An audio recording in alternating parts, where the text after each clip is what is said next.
Ideas previas. Primera pregunta.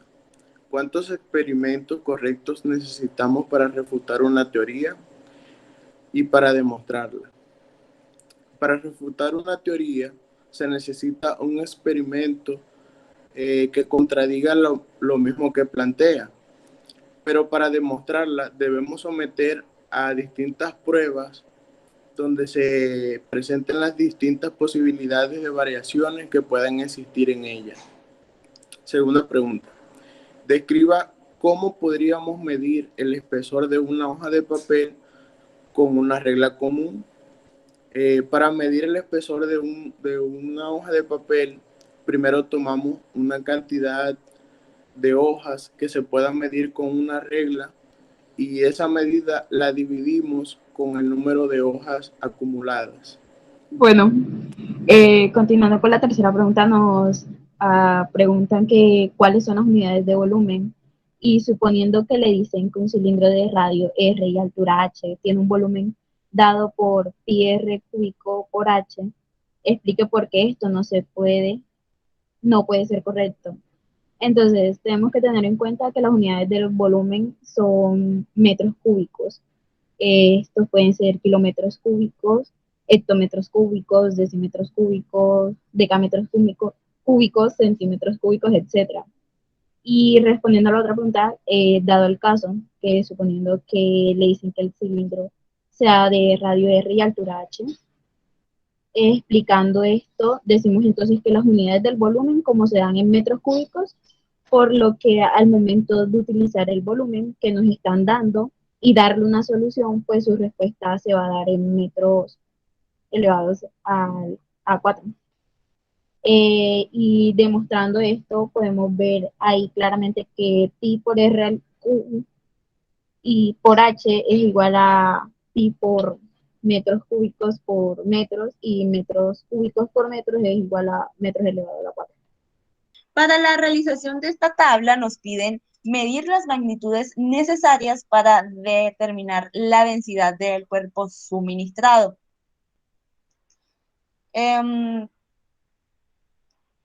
La masa del objeto la medimos con ayuda del simulador que nos proporcionó nuestro docente.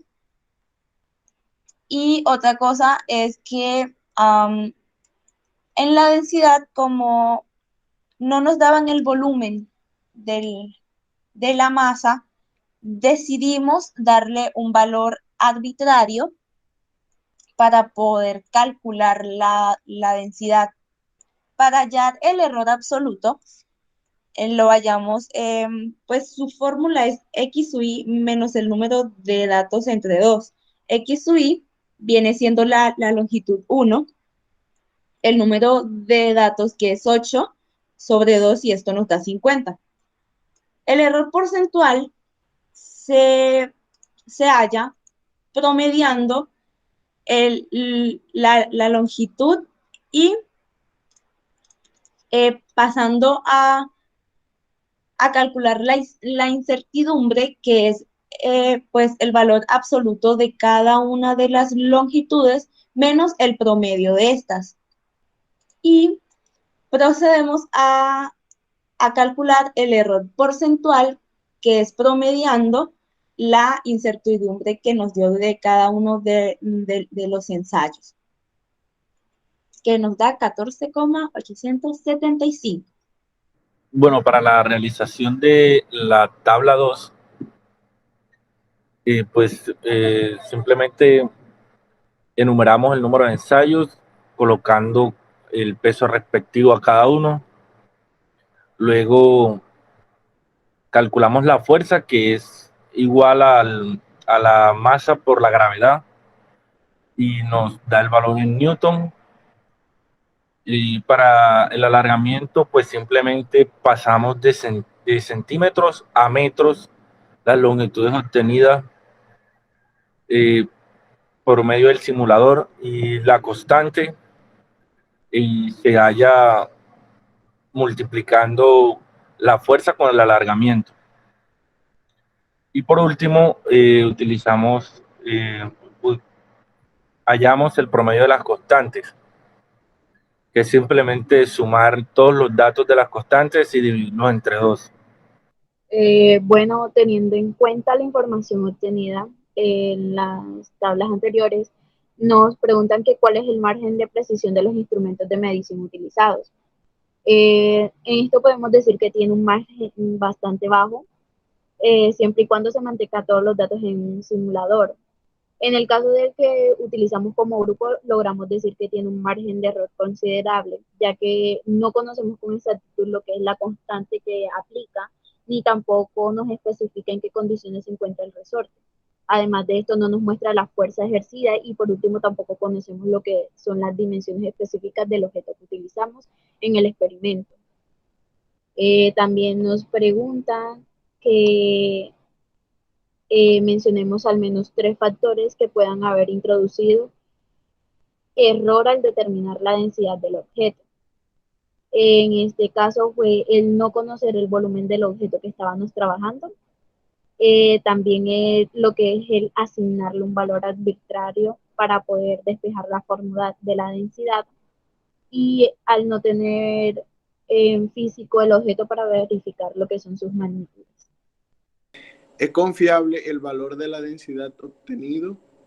No es fiable porque se asignó un valor arbitrario al volumen, ya que los datos dados por el ejercicio no están presentes y para poder despejar la fórmula de la densidad necesitamos tener el peso y el volumen.